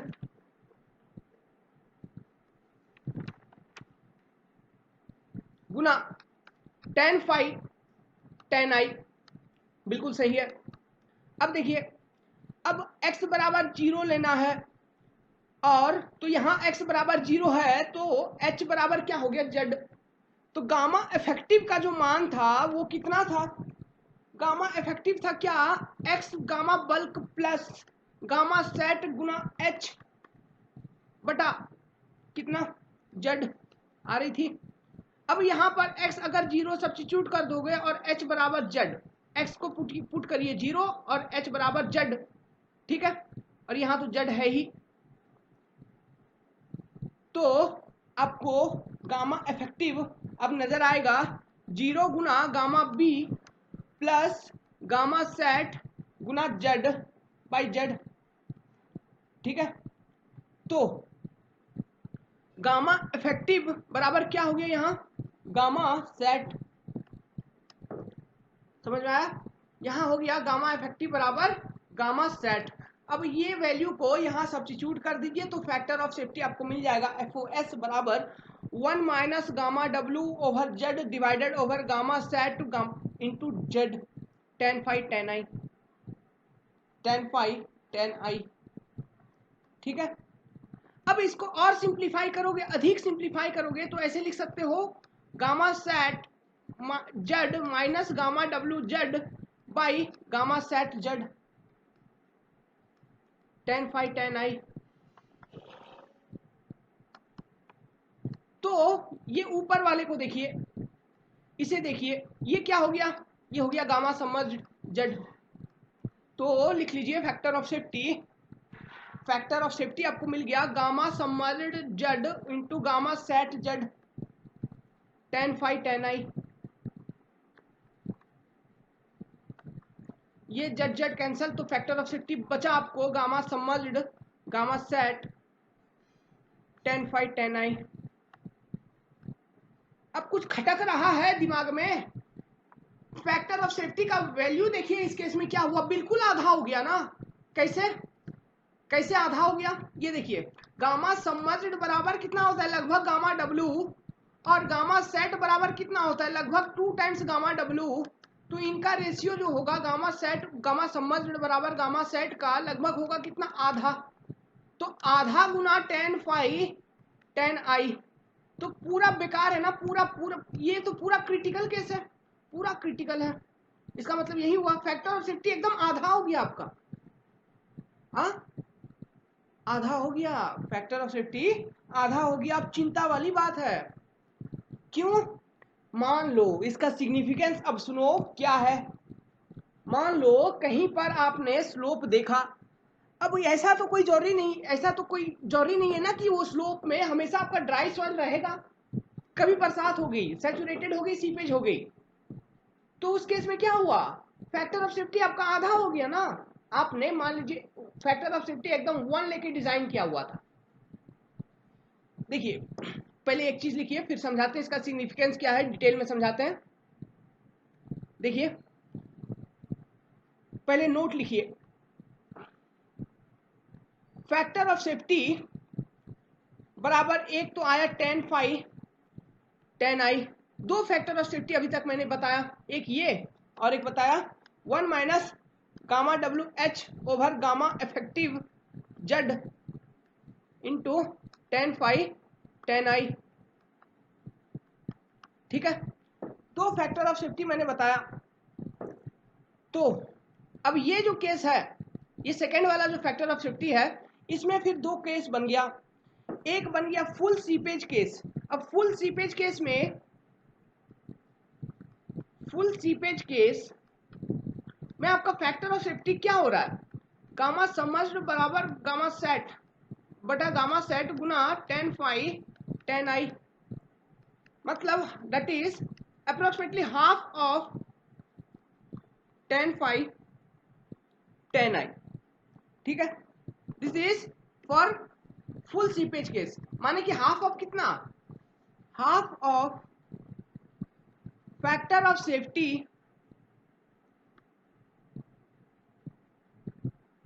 इन फुल्ली सबमर्ज्ड। फुल्ली सबमर्ज्ड में भी factor of safety tan phi बाई tan i था ना, फुल्ली सबमर्ज्ड, और half of factor of safety in dry soil और बल्क सॉइल, इनका हाफ हो जाता है अगर सीपेज हो जाता है तो। इसका मतलब ये हुआ, आप लिख लीजिएगा, जितना भी बातें मैं अभी बताऊंगा उसे आप नोट बना के लिख लीजिएगा, मैं लिखवा भी दूंगा, चिंता की बात नहीं है। तो देखिए, अगर आपने स्लोप बनाया है, कहीं ऐसा ग्राउंड स्लोप है आपको दिख रहा है, और ये था पहले ड्राई, आप जब बनाए थे उस समय सॉइल था आपका ड्राई, एकदम सूखा था, और यहाँ पर आपने ले लिया फैक्टर ऑफ सेफ्टी 1 और डिजाइन कर दिया स्लोप को, ठीक है। ये अब ये मान लो समर सीजन की बात है, समर सीजन। अब रेनी सीजन आई, बरसात आई, पानी आई तो यहाँ सीपेज हुआ। अब सीपेज हुआ तो इसके यहाँ पर फैक्टर ऑफ सेफ्टी था 10π/10i। अब एक सीजन में इतना फैक्टर ऑफ सेफ्टी लेके आपने डिजाइन कर रखा है, अब रेनी सीजन आया उसी साल, फैक्टर ऑफ सेफ्टी हो गया आपका half of this value. Half of this value माने कि factor of safety is less then 1 हो गया ना, हाफ ऑफ दिस वैल्यू हो गया मतलब आधा हो गया, ये जो भी होगा उसका आधा मतलब कम हो गया। एक लिया था ये फैक्टर ऑफ सेफ्टी 1 लेके डिजाइन किया था तो लेस देन 1 हो गया मतलब आधा हो गया, खत्म। या फिर आपने 1.5 भी लिया हुआ है तो 1.5 का आधा हो जाएगा, तो कितना हो जाएगा 0.75, तो भी लेस देन 1 हो गया, तो अनसेफ हुआ ना, अनसेफ आ रहा है, माने कि फैक्टर ऑफ सेफ्टी जब भी कम हो गया अनसेफ हो गया। तो मुझे ये बताइए, हेंस मैं ये आपको बता सकता हूं, ये स्टेटमेंट लिख सकता हूं, हेंस ऑलवेज, हमेशा हमको ये देखना होगा कि जो हम स्लोप डिजाइन करेंगे उसका फैक्टर ऑफ सेफ्टी हमेशा हम ग्रेटर देन 2 ले, ठीक है। क्योंकि अगर सीपेज कंडीशन आया कभी अगर भविष्य में तो फैक्टर ऑफ सेफ्टी आधा होगा, ये आपको पता है, लेकिन हमको हमेशा क्या मेंटेन करना है, चाहे कोई भी केस हो, factor of safety must be greater than 1। तो हम स्लोप ऐसा बनाएंगे कुछ कि हमारा फैक्टर ऑफ सेफ्टी हमेशा ग्रेटर देन 2 आए, तब हम चिंता मुक्त रहेंगे दोनों सीजन में, ना ही हमको डरना है समर में, ना ही हमको डर लगेगा अब बरसाती के दिन में। समझ में आया? यही है लॉजिक इसका। ये लॉजिक है कि हम हमेशा जब भी स्लोप डिजाइन करेंगे उसका फैक्टर ऑफ सेफ्टी 2 से अधिक रखेंगे। जनरली जो रखते हैं ना, हम रखते हैं 2.5, ये जनरल डिजाइन है, हम लोगों ने बनाया था स्लोप जो हम चेक करते हैं in case of railway embankment, ये इतना का फैक्टर ऑफ सेफ्टी पर चेक किया जाता है, जनरल है 2.5। ये तो मेंशन होती है उनका डिजाइन कोड में, जो प्रोजेक्ट कोड होता है उसमें, लेकिन जनरल है इतना, क्योंकि हमेशा आपको 2.2 से अधिक रखना है। तो इसी बात को लिख लीजिए। समझ में आ गया? नहीं आया तो आप डाउट पूछ सकते हो। इसी को लिखिए कि इफ स्लोप, क्या लिखोगे, लिखिए ऐसे, इफ स्लोप, नोट बनाइए, if slope is completely submerged, completely आप लिख लीजिए, मैं डिक्टेट करता हूं, if slope is completely submerged and steady state seepage takes place parallel to the ground slope, ठीक है। then factor of safety reduces approximately to half in comparison to factor of safety in case of dry soil, partially saturated or fully submerged or partially submerged condition. Yes or not? Hence factor of safety should be always be greater than 1 when design is made or design is done, in order to ensure that factor of safety always remain greater than 1. Okay, इसे लिख लीजिए। अब ये हमारा खत्म हुआ, यहाँ ये टॉपिक खत्म हुआ यहाँ तक। अब जो नेक्स्ट वाले वीडियो, इस वीडियो को यहीं पर मैं खत्म करूंगा क्योंकि अलग अलग रखेंगे। यहाँ हमने अभी तक खत्म कर लिया इनफाइनाइट स्लोप पर हमने देखा, उसका एनालिसिस किया, और इनफाइनाइट स्लोप के केस में कोहेजन लेस सॉइल को देखा, कोहेजन लेस, और कोहेजन लेस सॉइल के केस में डिफरेंट केसेस बनाई थी, जिसमें कि मैंने इंपॉर्टेंट बताया। अंतिम मैंने जो खत्म किया वो खत्म किया सीपेज वाले केस से। ओके, तो यहां तक हमने अभी खत्म कर चुका है। अब जो इससे आगे मैं बताऊंगा ना नेक्स्ट वाले वीडियो में, मैं ये बताऊंगा स्टेबिलिटी एनालिसिस। ये होगा हेडिंग नेक्स्ट वाले वीडियो का, तो अभी से ही बना लीजिए कॉपी में heading stability analysis for C5 soil. C5 soil, अब C5 सॉइल में भी डिफरेंट केस बनाएंगे, ठीक है, यहां भी डिफरेंट केस बनाएंगे। और इसमें और एक नया मेथड भी आ जाता है जिसे हम कहते हैं टेलर स्टेबिलिटी नंबर मेथड, उस मेथड को भी मैं बताऊंगा। उसके बाद ये एक बार खत्म हो गया तो इसके बाद मैं शुरू कर दूंगा फाइनाइट स्लोप। अब फाइनाइट स्लोप एक बार खत्म तो ये चैप्टर खत्म, तो और 2 वीडियो दूर है इस चैप्टर खत्म होने से। तो फिलहाल तो ये देखिए, ये जो C5 सॉइल है, तो C5 सॉइल के बारे में कुछ आइडिया तो आपको होगा ही अभी तक। एग्जाम्पल लेते हैं, जैसे कि सिल्ट, इसका गुण तो आपको पता है, इसका मोहर्स स्ट्रेस सर्कल वगैरह सब तो पता ही है, उस पर ज्यादा चर्चा करना नहीं है। हाँ, लेकिन आप इसका जो शियर स्ट्रेंथ कैसे निकालते हैं उस पर कुछ सवाल प्रैक्टिस जरूर करिएगा, क्योंकि मैं क्वेश्चन बनवाऊंगा अगले वाले वीडियो में, हो सकता है अगर तो वहां पर शियर स्ट्रेंथ कैलकुलेट करना होगा। फिलहाल मैं यहाँ पर वीडियो को एंड करता हूँ and thank you for being with me. Good luck.